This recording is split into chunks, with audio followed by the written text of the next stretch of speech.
Well, Jamie, as the calls for Mubarak to step down echo through the Cairo night, what is his next move and his response?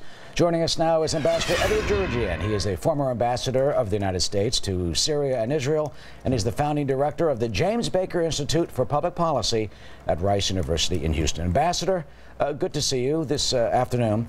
We were together at the Baker Institute. Good to see you, Eric. Yeah, we were together a couple of months ago at the Institute in Houston, and you were talking about what goes on behind the scenes in these crises. What do you think now is going on behind the scenes in Mubarak's office?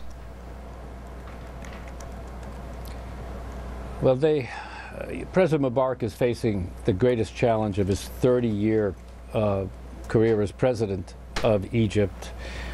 He has various options, as I can see it, Eric, and one of them obviously is to continue to try to hang on despite the odds.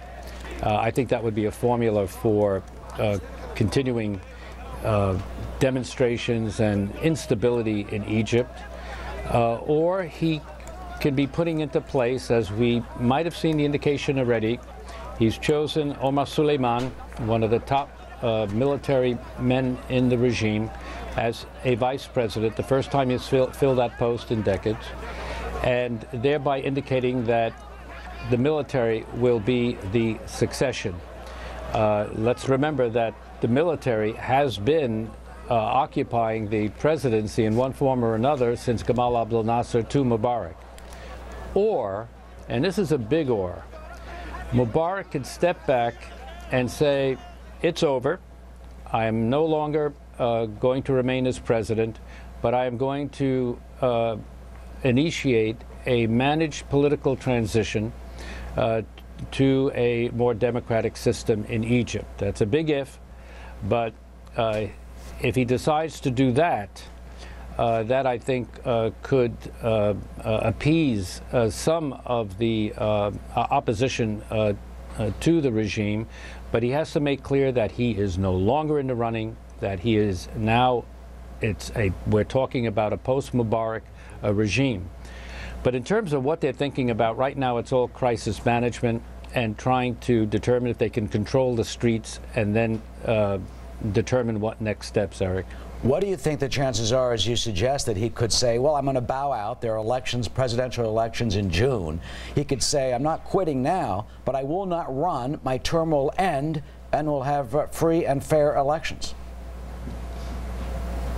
Well, that's exactly the option I referred to. If he does that, and he has not, to date, announced that he no longer will stay as president or run as a candidate for president in the upcoming elections.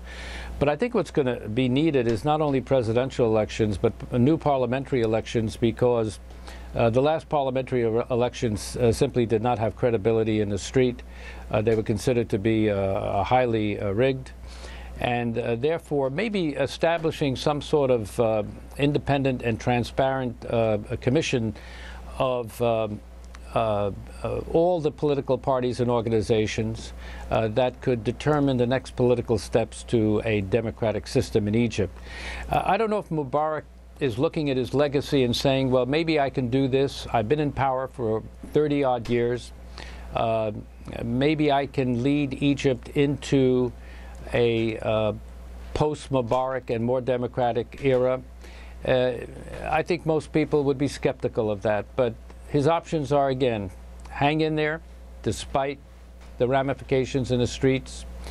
2, make sure the military is the succession as has been in the past, and someone like Omar Suleiman becomes the next president. We would have to see what the reaction would be in Egypt to that. Or 3, trying to manage a political transition to a more democratic Egypt. He has these choices. Which one he takes, Eric, is no one really can predict. And finally, how will that play out in the streets? I mean, Suleiman is apparently not really accepted by the demonstrators. You've got Mohammed al-Baradei out there among the demonstrators now. I mean, Hosni Mubarak is not going to hand over everything to al-Baradei. No, but maybe I think the best hope that the Egyptian military is so crucial in what happens in Egypt And I hope that the military will play the role of the instrument of transition from the Mubarak regime to some sort of broadened political democratic regime in Egypt.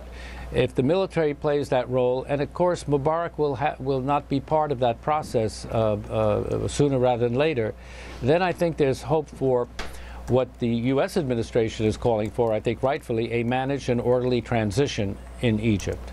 Ambassador Djerejian, who has served our country in that region so well for so many years and is now the director of the Baker Institute. Thank you so much, Ambassador, for joining us and for your insight this afternoon.